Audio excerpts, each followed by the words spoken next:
kelompok 3. Di sini kami beranggotakan, saya sendiri Karina Pratiwi, Saya Citra Suryana, saya Salsa Kamelita. Di sini kita akan mereview sedikit tentang 2 film yang udah kita tonton. Yang pertama ada film The Martin dan satunya ada film The Pursuit of Happiness. Oke, Stay tune. Bye bye. Halo, di sini saya akan mereview film The Martian. Nah, film The Martian ini sendiri itu adalah sebuah film fiksi ilmiah yang mengisahkan perjuangan seorang astronot Mark Watney untuk bertahan hidup di planet Mars. Awal mula film ini tuh menceritakan tentang sekumpulan astronot yang datang ke planet Mars, dan dalam waktu yang singkat mereka juga harus kembali ke bumi dikarenakan ada badai pasir. Dan ternyata tuh salah satu dari mereka, yaitu Mark Watney, diperankan oleh Matt Damon, adalah seorang botanis dan insinyurnya itu tertinggal di planet Mars. Nah, sedangkan astronot lainnya tuh mengira kalau Watney ini telah tewas dalam badai itu, tapi ternyata Watney ini masih hidup di planet tersebut. Nah, lalu Watney itu harus memutar otaknya nih untuk bisa bertahan hidup di lingkungan Mars yang keras dan tanpa sumber daya yang cukup. Dengan keterampilan botani yang Watney miliki ini tuh, atau botani itu kan sebuah ilmu yang mempelajari tumbuh-tumbuhan, dan ilmu rekayasa itu penerapan solusi dalam keadaan tertentu.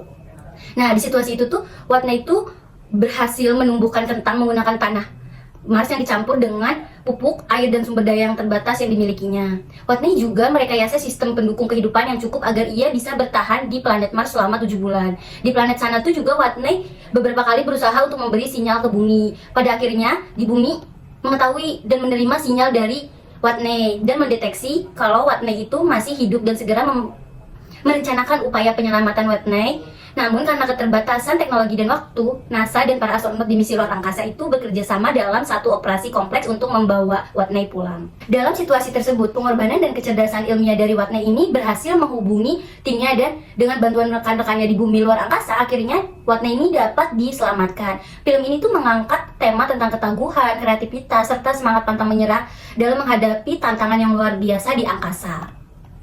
Sekarang ini kita akan menceritakan tentang bagaimana sih karakter-karakter di film tersebut dalam membuat keputusan, mengatasi masalah, dan berinteraksi. Yang pertama itu ada Mark Watney.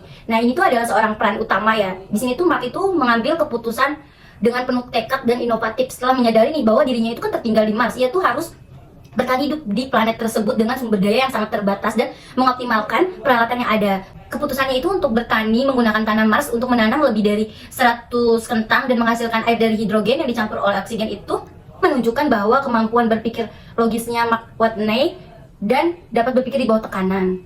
Mark Watney ini menghadapi berbagai masalah yang tak terhitung jumlahnya, mulai dari persediaan makanan yang sedikit hingga kegagalan dalam komunikasi. Tetapi dalam situasi tersebut, ia tetap tenang dan menggunakan keterampilannya dalam ilmu botani serta teknik untuk mengatasi masalah tersebut. Sikap pantang menyerah dan kreativitasnya itu dapat membuatnya bisa menghadapi tantangan dan bertahan hidup sendirian di planet Mars. Meskipun Mark Watney ini ada di Mars sendirian, Mark ini tuh mencoba menjaga semangatnya dengan humor yang ringan saat berkomunikasi kepada NASA. Ketika akhirnya bisa berkomunikasi nih dengan bumi, ia pun menunjukkan kepeduliannya terhadap orang lain dan rasa hormat terhadap mereka yang bekerja keras untuk menyelamatkannya.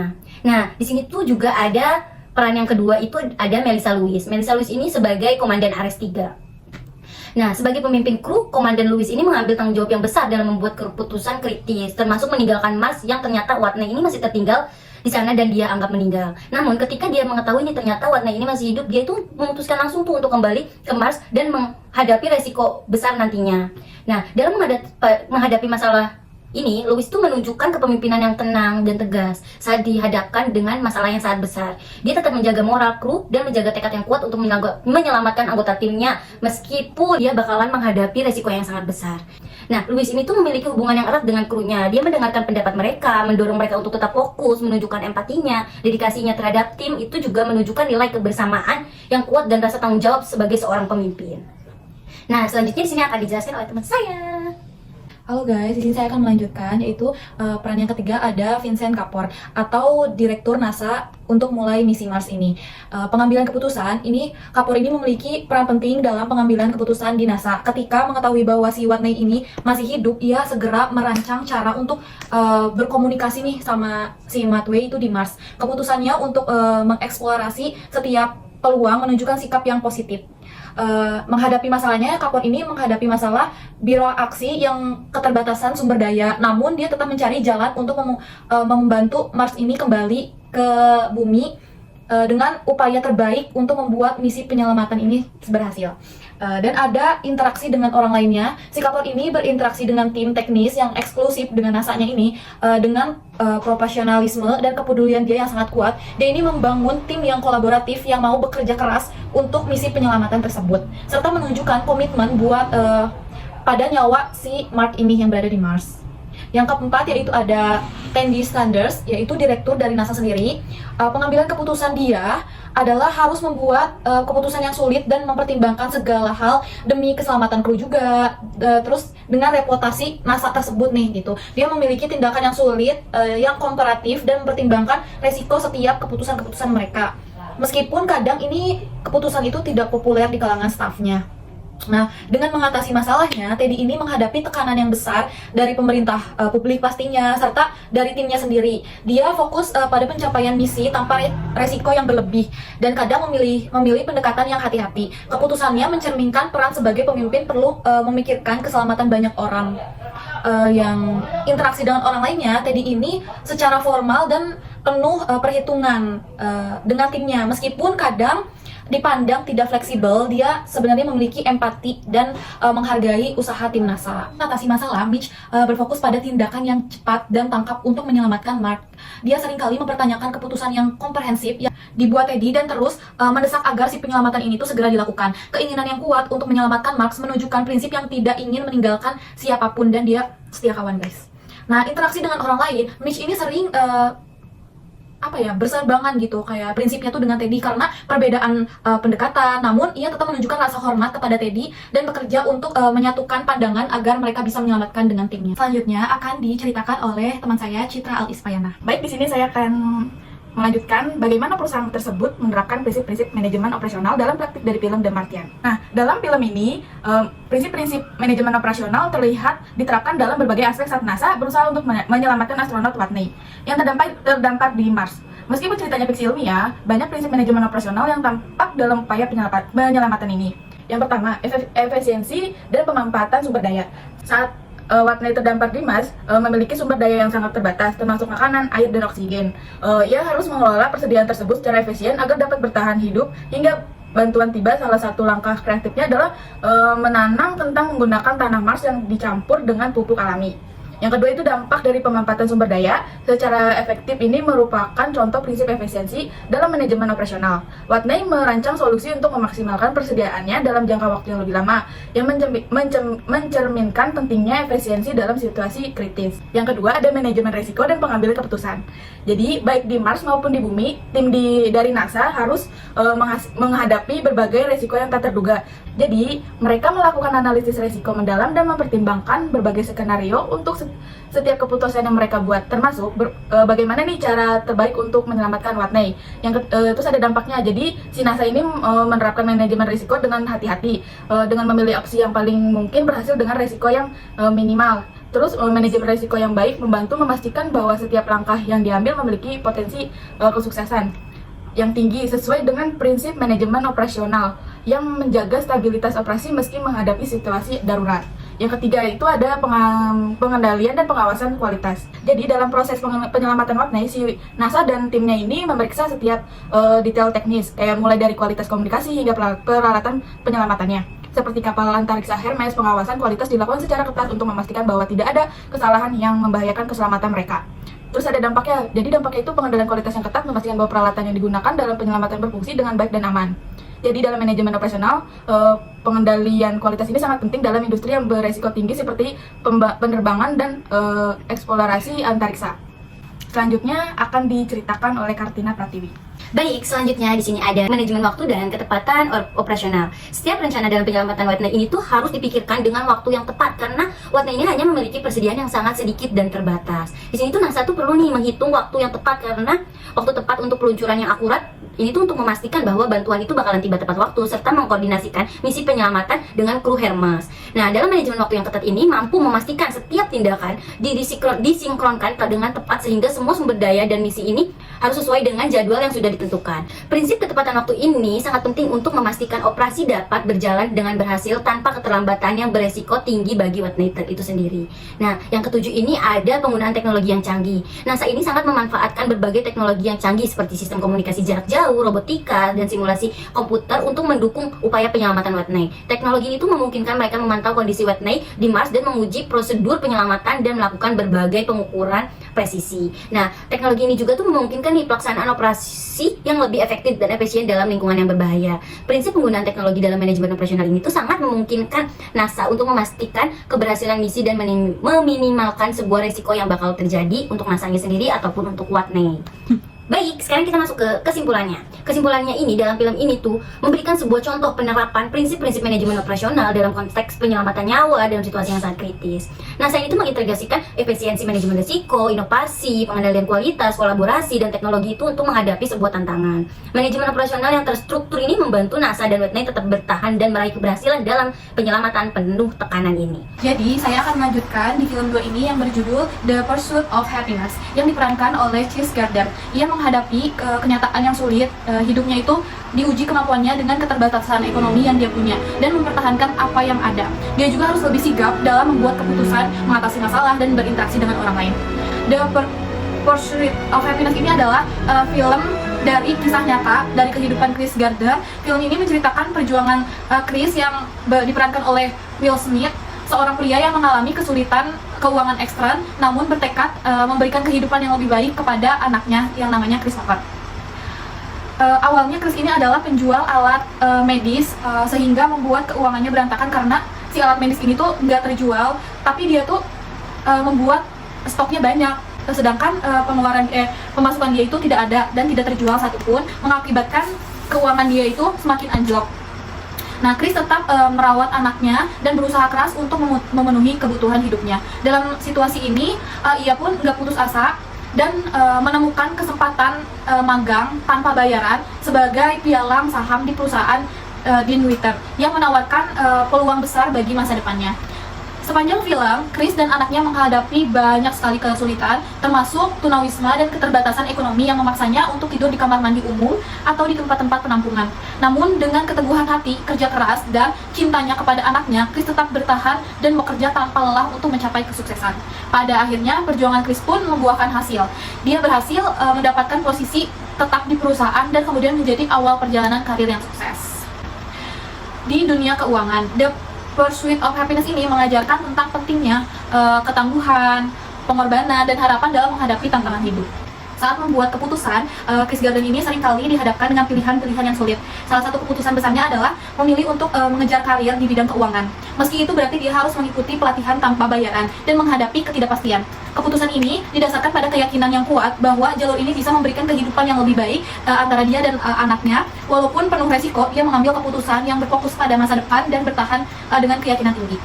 Untuk mengatasi masalahnya, Chris ini terus-menerus berhadapan dengan kesulitan hidup, seperti masalah keuangan dan kehilangan tempat tinggal. Setiap kali dihadapkan dengan masalah, dia mencari cara untuk bertahan dan tidak pernah menyerah sedikit pun. Misalnya nih, saat ia dan anaknya terpaksa tidur di kamar mandi ataupun di tempat-tempat umum, Chris ini tetap menjaga ketenangannya dan mencari solusi apa nih yang mau dia buat lagi untuk kedepannya lebih baik. Ketangguhan membantu dia menentukan cara untuk mengatasi tantangan sambil tetap bekerja keras untuk meraih impiannya.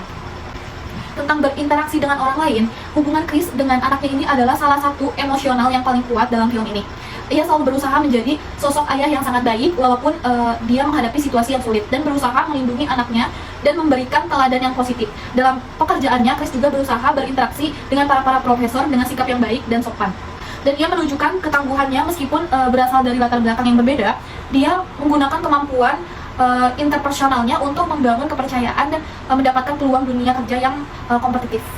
Secara keseluruhan, karakter Chris ini dalam film ini menggambarkan bagaimana kekuatan, keberanian dia untuk mengambil keputusan yang banyak resikonya, terus kemampuan menghadapi rintangan, sikap yang positif terhadap orang, dan rasa tanggung jawabnya kepada anaknya. Ia berhasil mengubah nasib dia yang kesulitan menjadi lebih baik, dan film ini memberikan inspirasi bagi penonton tentang pentingnya keberanian dan ketangguhan dalam meraih tujuan. Selanjutnya akan dibacakan oleh teman saya, Citra Alifayana. Oke, baik, saya akan melanjutkan menceritakan film yang kedua ini. Linda Gardner adalah seorang istri dari Chris. Jadi pengambilan keputusan Linda merasa frustasi dengan kondisi keuangan mereka dan memutuskan untuk meninggalkan Chris. Berharap dapat memiliki kehidupan yang lebih stabil dan layak. Keputusannya mungkin tampak egois, tetapi itu adalah reaksi realistis terhadap tekanan dan beban yang ia rasakan. mengatasi masalah Linda ini berusaha mengatasi dengan masalah finansial keluarga dengan cara pragmatis. Jadi kayak seperti bekerja di dua tempat, namun ketika beban hidup semakin berat, ia memilih untuk mundur daripada terus hidup dalam kondisi yang tidak pasti. Terus interaksi dengan orang lain tuh si Linda dengan Chris ini mulai tegang, sering tekanan hidup yang mereka hadapi. Nah, Linda ini memperlihatkan ketegasan dan kesabaran yang terbatas, tapi ia tetap peduli pada anaknya meskipun akhirnya harus berpisah dari keluarga. Di sini ada Christopher Gardner, anak dari Chris. Jadi, pengambil keputusan sebagai anak, Christopher ini belum banyak membuat keputusan besar. Namun ia tetap percaya pada ayahnya dan mengikuti arahan yang diberikan. Kesetiaannya pada ayahnya menunjukkan kedewasaan dalam mempercayai dan mendukung sosok ayah. Terus mengatasi masalah Christopher ini meskipun tidak sepenuhnya mengerti situasi yang sulit, Christopher menghadapi kesulitan hidup dengan tenang dan tetap optimis. Keberadaannya memberikan dorongan emosional yang kuat bagi Chris untuk terus berjuang.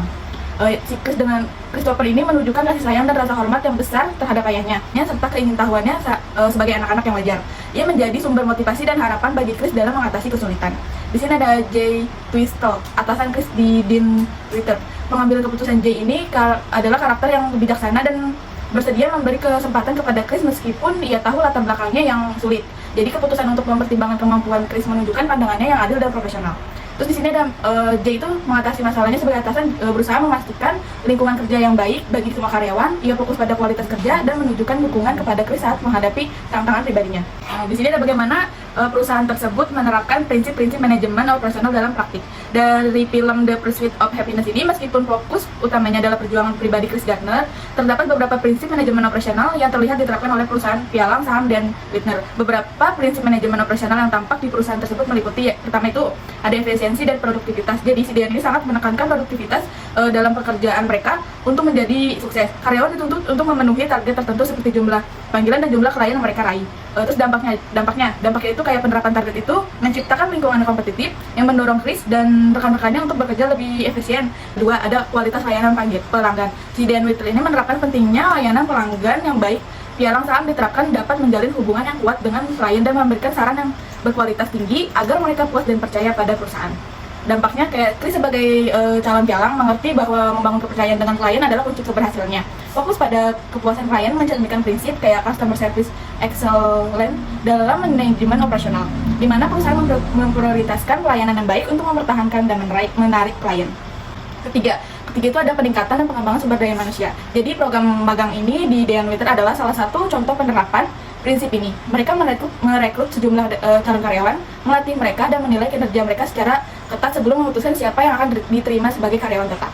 Terus kayak dampaknya dari program ini itu memastikan bahwa si karyawan yang benar-benar kompeten dan berdedikasi yang dipekerjaan yang pada akhirnya membantu perusahaan mempertahankan kualitas kerja yang tinggi. Ini mencerminkan prinsip pengembangan sumber daya manusia di mana perusahaan secara strategis melatih, mengawasi dan memotivasi tenaga kerjanya untuk mencapai standar performa yang diinginkan, kompetensi dan evaluasi kinerja. Jadi di Dean Witter ini kompetensi sangat tinggi di antara para calon karyawan. Setiap peserta program magang harus bersaing satu sama lain untuk mendapatkan posisi penuh waktu di perusahaan. Terus kayak sistem evaluasi dari dampaknya dan kompetensi ini mendorong setiap karyawan untuk memberikan yang terbaik, meningkatkan kualitas output secara keseluruhan. Evaluasi kinerja ini merupakan bagian prinsip pengawasan dan pengendalian dalam manajemen operasional. Yang keenam ini yang terakhir ada penerapan teknologi. Jadi meskipun hanya sedikit ditunjukkan dalam film ini, teknologi masih memainkan peran penting. Para karyawan menggunakan perangkat komputer dan sistem telepon untuk mengelola data klien dan menjangkau lebih banyak calon investor. Terus kayak di sini juga ada kayak dengan dampak menggunakan teknologi ini, mereka dapat memperluas jangkauan. Mereka akan melakukan pekerjaan secara lebih efektif. Penggunaan teknologi dan operasional harian mencerminkan prinsip penerapan teknologi untuk meningkatkan efisiensi. Jadi sekian dari saya, akan dilanjutkan oleh Kartina Pratiwi. Jadi, di sini kesimpulannya, meskipun fokus utama film The Pursuit of Happiness ini adalah perjuangan Chris, tetapi film ini juga mengangkat efisiensi, manajemen waktu, pelayanan pelanggan, dan evaluasi kinerja. Prinsip-prinsip ini tuh mendukung perusahaan untuk mempertahankan lingkungan kerja yang kompetitif, produktif, dan berorientasi pada kualitas yang pada akhirnya ini akan membantu perusahaan itu untuk mencapai kesuksesannya. Oke, di sini saya akan membandingkan kedua film The Pursuit of Happiness dan film The Martin. Film ini tuh menawarkan perspektif berbeda dalam penerapan prinsip manajemen operasionalnya. Dengan perbedaan terutama, ini tuh terletak pada konteks tantangan dan tujuan mereka dalam menghadapi kehidupannya. Berikut adalah perbandingan penerapan konsep manajemen yang ada di kedua film. Yang pertama itu ada efisiensi produktivitasnya. Di film The Martian ini, Whitney ini harus memaksimalkan sumber daya yang ada di Mars untuk bertahan hidup. Fokus pada efisiensi menjadi sangat krusial karena Whitney ini tidak memiliki akses untuk mengisi ulang persediaan. Ia ini mengatur penggunaan oksigen, air, dan makanan ini secara hati-hati dan memanfaatkan inovasi untuk membuat sumber daya lebih tahan lama seperti dengan menanam kentang. Sedangkan di film The Pursuit of Happiness ini, Chris Gendry juga menghadapi kebutuhan untuk efisiensi, namun lebih terkait pada waktu dan produktivitasnya. Dia ini di sini tuh Chris harus meningkatkan produktivitasnya dengan memaksimalkan setiap menit kerjanya atau setiap waktu ini tuh sangat berharga nih bagi si Chris ini. Contohnya ini saat Chris menelpon klien tanpa meletakkan gagang teleponnya agar lebih efisien. Nah, perbandingannya itu di The Martian itu efisien ini diterapkan untuk memaksimalkan kelangsungan hidup dan ketersediaan yang terbatas, sedangkan pada film The Pursuit of Happiness ini efisiensi waktu ini dimanfaatkan untuk meningkatkan hasil kerja dan kompetisi di lingkungan bisnis yang menuntut produktivitasnya yang lebih tinggi. Nah, dalam manajemen risikonya itu sendiri pada film The Martian ini sangat ditekankan baik oleh Whitney maupun NASA di setiap tindakan dan perbuatannya, seperti memproduksi air dan dari pembakaran hidrogen atau memperbaiki sistem komunikasi yang dianalisa untuk memastikan sebuah risiko yang diambil tidak akan membahayakan keselamatan Whitney. NASA juga mengembangkan sebuah skenario yang untuk melakukan penyelamatan dan mempertimbangkan berbagai risiko misi. Nah, sedangkan dalam film The Pursuit of Happiness ini, si Chris ini menghadapkan risiko finansial dan hidup tanpa kepastian yang tinggi. Di sini kan Chris sangat-sangat miskin ya. Keputusannya untuk mengambil pekerjaan magang tanpa bayaran sambil mempertaruhkan sebuah stabilitas ekonominya itu sendiri pun adalah bentuk pengambilan risiko yang sangat tinggi ya dalam mencapai kesuksesan yang jangka panjang. Di sini kan Chris butuh uang, tapi dia kerja nggak dibayar gitu. Meskipun risiko ini tuh lebih ke personal, Chris itu tetap mengelola risiko ini agar tetap mencapai tujuan yang ia tuju. Nah, perbandingan itu sendiri pada film The Martian ini, manajemen risiko ini lebih diterapkan kepada teknisnya dan berbasis analisis untuk mengatasi bahaya langsung dan situasi darurat. Sementara The Pursuit of Happiness ini tuh fokus pada risiko pribadi Chris yang diambil untuk mencapai tujuan karir, di mana keberhasilan tidak dijamin tetapi diupayakan dengan sangat gigih. Selanjutnya di sini ada inovasi dalam pemecahan masalahnya. Di sini tuh Whitney memecahkan masalah dengan inovasi yang sangat kreatif, seperti menciptakan air dari sumber daya tadi loh dan mengelola tanah Mars untuk bercocok tanam. Pemecahan masalah ini tuh ia lakukan melibatkan pengembangan solusi baru di luar prosedur yang sering kali ia gunakan. Nah, sedangkan di film The Pursuit of Happiness ini, si Chris juga berinovasi nih untuk sukses dan di perusahaan pialang. Namun inovasi ini tuh lebih ke arah manajemen waktu dan teknik produktivitas, seperti menghindari aktivitas yang sangat tidak produktif. Fokusnya adalah menemukan solusi kecil yang efisien agar dapat menonjol dalam lingkungan yang kompetitif. Nah, perbandingannya itu di film The Martian ini, inovasi ini tuh lebih ke ilmiah dan strategis, di mana ini tuh menuntut pemecahan masalah untuk bertahan hidup di lingkungan yang sangat ekstrim. Sedangkan di film The Pursuit of Happiness ini, inovasi ini difokuskan nih pada cara kerja pribadinya Chris untuk bertahan dalam tekanan yang kompetitif. Baik, mungkin itu aja yang dapat kita review dari film The Martian and film The Pursuit of Happiness. Banyak banget nih pelajaran yang kita ambil dalam kedua film tersebut. Salah satunya tuh kayak manajemen operasional yang bakal kita terapin di sebuah perusahaan tuh kita bisa banyak ambil dari kedua film tersebut. Iya. Mungkin itu aja yang bisa kita sampaikan. Kurang lebihnya mohon dimaafkan. Wassalamualaikum warahmatullahi wabarakatuh. Dadah.